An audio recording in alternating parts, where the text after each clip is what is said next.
14 minutos hasta las 10 de la mañana, hasta esa hora la otra noticia, ese tiempo de radio que hacemos con los amigos del CERMI. José Antonio Romero, gerente, ¿qué tal? Buenos días. Buenos días, muchachos. Bienvenido. ¿Qué tal el fin de semana? ¿Bien? Bien, entretenido. Sí, ¿no? Entretenido, sí. Con muchas cositas. Ahora que hay que cerrar el año, me imagino que mucho trabajo también, ¿no? Sí, muchísimas cosas cerrando el ejercicio, como dicen claro. los economistas y demás. Presupuestario. Pero vamos, nuestro ejercicio no se cierra ni se abre, eso es lo único, porque a las personas hay que atenderlas todos los días del año y todos los años, o sea que... Bueno, hoy vamos con unas orientaciones legales para las personas con discapacidad que, en fin, esto parece farragoso y hay que explicarlo bien. Sí, sobre todo porque, bueno, a raíz también de la cantidad de llamadas que estamos teniendo y de las consultas en el servicio de información y asesoramiento jurídico que tenemos gratuito en CERMI para todas las personas con discapacidad y sus familias aquí en la región, pues llevamos unos meses en los que, bueno, pues estamos viendo que hay bastantes consultas relacionadas con estos cambios normativos, como dices, que se están produciendo, tanto relacionados pues con el nuevo baremo de valoración de la discapacidad, temas relacionados con lo que antes se llamaban las tutelas, la preocupación que tenemos las familias con hijos con discapacidad, que mucha gente, pues, oye, que mira, que mi hijo o mi hija va a cumplir 18 años y ahora ¿qué hacemos? El tema de las tutelas o no tutelas, esto ha cambiado, ¿en qué consiste ahora? Y bueno, pues para aclarar un poco y darnos algunas orientaciones, pues hoy tenemos a nuestra compañera que es la responsable de ese servicio jurídico, que es Marcelina de la Vega Ávila, y que nos cuente un poco, bueno, pues por dónde podemos orientarnos y cómo podemos informarnos mejor, ¿no? Pues buenos días, Marcelina. Pues buenos días. Bienvenida. A todos. No había estado en este estudio y la verdad es que se está fenomenal. Me gusta, sí, la verdad, sí, es que es muy acogedor y muy cómodo. Sí. Desde septiembre que empezamos, la verdad es que estamos súper a gusto. Bueno, no sé por dónde empezamos. ¿Cuál es la ley más importante de la que... Yo creo que la ley clave que llevábamos mucho tiempo esperando, que conste que estas dos últimas reformas llevan muchos años de elaboración, pero yo creo que la ley 8/2021, que es la ley que reforma la legislación civil procesal para el apoyo a la capacidad jurídica de las personas con discapacidad, es una ley que debería haber salido adelante hace muchos años. La convención se firmó en España en el año 2006, la Convención de la ONU, entró en vigor en el 2008 y ya desde el 2010 el Comité de Derechos Humanos nos dijo que había que reformar ese artículo 12 de la Convención, que lo que hace es sobre todo poner en el lugar que merecen y que deberían haber estado siempre las personas con discapacidad, y es la dignidad, no haberla perdido, porque la verdad es que la anterior legislación que había sobre este tema pues hacía que las personas con discapacidad viviesen en lo que se llama la muerte civil. No tenían derechos, ninguno, no podían ejercer ningún derecho por sí solos, ni uno en absoluto. Y la verdad que... ¿Y qué ha cambiado ahora? Ha cambiado todo. Ha cambiado la mirada con la que se debe respetar a las personas, con la mirada que los operadores jurídicos deben tener en cuenta la opinión, los deseos y preferencias de las personas con discapacidad, la mirada con que las familias tenemos que atender a nuestros familiares con discapacidad, hijos, padres, hermanos, tíos. Tenemos que dejarles que hablen, tenemos que escucharles, saber escucharles y dejarles que se equivoquen. Entonces creo que ha cambiado todo y creo que el principal escollo es que esta ley va por delante de la sociedad en este caso. ¿Ah, sí? Sí. Sí, todavía hay muchas reticencias, hay muchas dudas, hay mucha desconfianza, pues porque es una legislación que pone todo patas por hombro, porque antes la vida de las personas con discapacidad, para contratar una tarjeta de crédito había que ir a un juzgado, claro, por ejemplo. Por no hablar de que estaban desprovistas del derecho al voto, que eso es algo, decir, pero bueno, voto. Eso fue anterior. Pero bueno, ahora esta legislación es que pone en su lugar a las personas con discapacidad. Se habla de un término que es un poco complejo, que es la desjudicialización de la vida de las personas con discapacidad.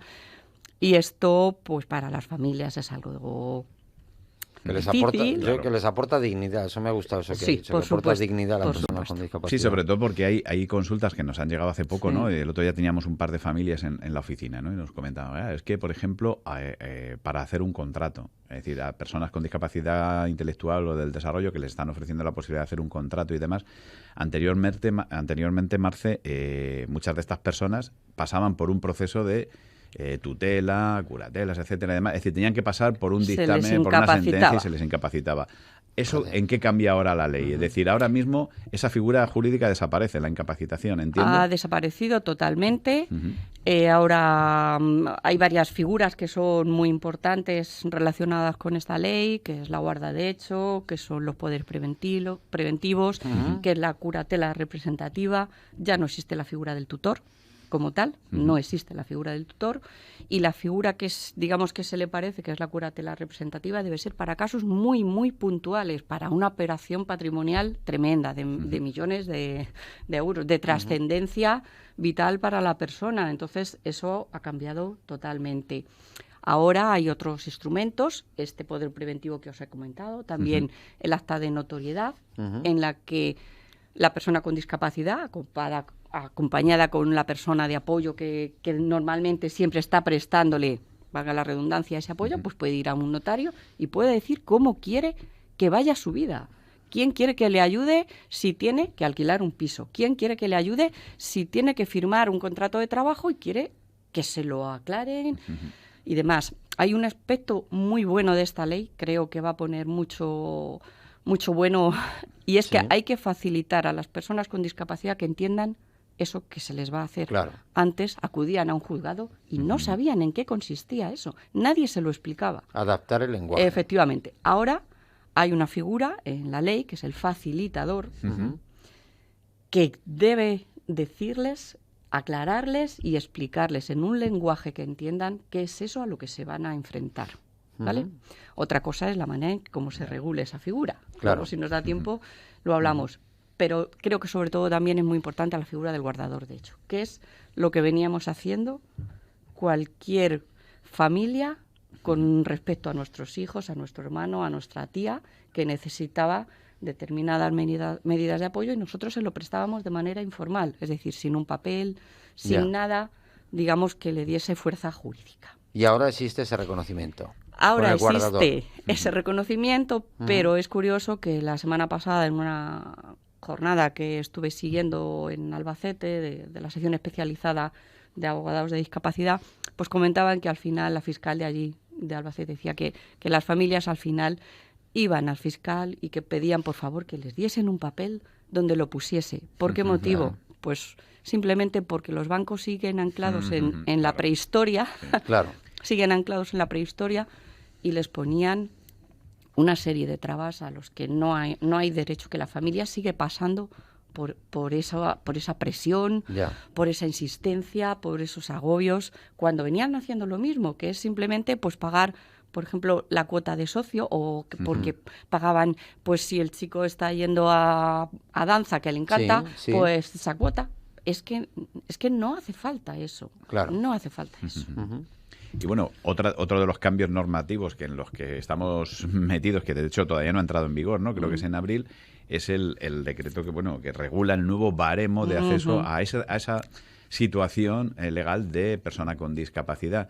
¿Qué cambios introduce? Porque también esto es un proceso largo, ¿no? Y un poco en un minuto más o menos, ¿a qué tenemos que atenernos las familias, las personas con discapacidad, si va a haber cambios importantes, sobre todo aquellas personas que van a solicitar ahora ese reconocimiento de grado de discapacidad, ¿no?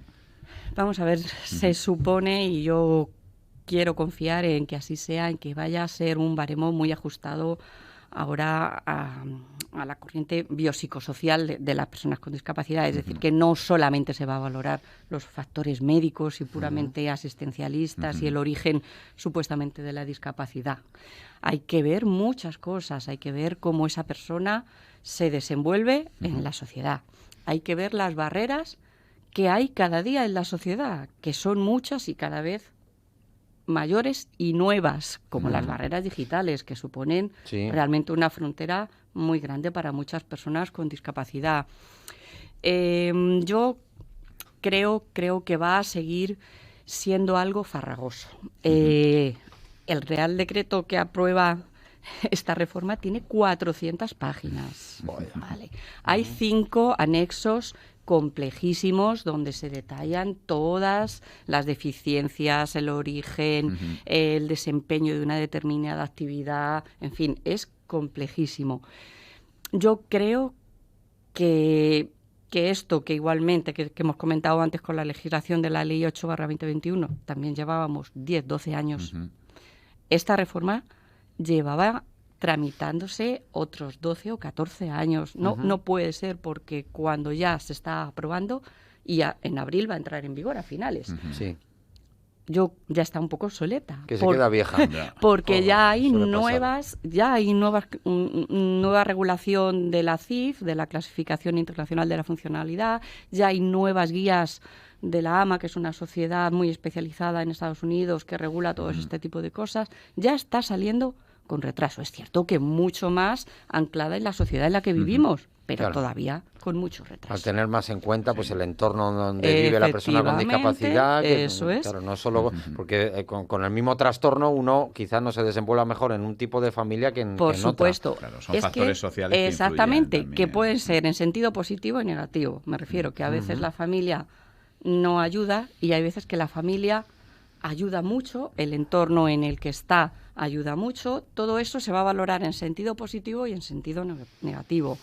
Luego es cierto que va a haber pues especial incidencia pues en algunas discapacidades que hasta ahora no se denominaban como tal, como el trastorno del espectro del autismo, la discapacidad intelectual y del desarrollo, pues tienen apartados muy específicos. En fin, son avances que ahora hay que ver, lógicamente, cómo se llevan a cabo. Sí, aquí el problema será el hacerlo personalizado para cada caso, porque cuando estamos hablando de espectros tan amplios, pues ya sabemos que no es igual la misma afección para unas personas que para otras, ni la misma familia, y esto determinarlo pues es complicado. Nada, hay que hacer una segunda serie de esto, que nos han quedado muchas dudas por resolver. Nada, si queréis todos los meses pues vamos haciendo una pildorita formativa jurídica. Sí, porque además son muchas cosas y ahora que se está modificando y hablando tanto de la Constitución, pues es otra de las reformas que estamos pidiendo, pues que se cambia el artículo 49 de la Constitución también. Para otro día, sí, pues eso es muy importante, lo del artículo ese, porque vamos, es una absoluta vergüenza que siga existiendo el término disminuido en la Constitución. Marcelina de la Vega, gracias por estar con nosotros. José Antonio Romero, feliz día. Feliz día, feliz Navidad. Y aunque nos toque la lotería hay que venir el lunes. Por supuesto. Muchas gracias.